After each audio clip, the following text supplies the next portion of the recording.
This is going to be true for fintech, but it's also true more broadly for the startup ecosystem.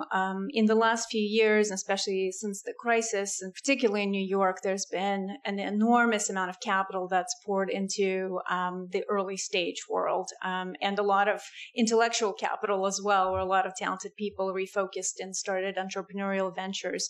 So at the early stage, the earliest stage of pre-seed and seed is where we've seen the most capital come in. And there's a couple of reasons for that. The returns on the winners, if you pick the winners, are very attractive. Of course, you all know about portfolio theory, so you can't just pick one and hope for the best. It has to be a portfolio, so that takes a lot of effort to compile. But certainly, if you do pick that winner, we look at the big tech names that once were startups and get very excited. And it's also very easy to become a seed stage investor, an angel investor. You could invest, $10,000 to $25,000, and next thing you know, you're an investor. And so barriers to entry are also very low.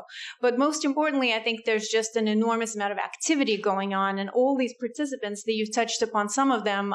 So some of them are angel investors, just individuals getting more involved, lending their expertise and capital. And another category is these incubators and accelerators.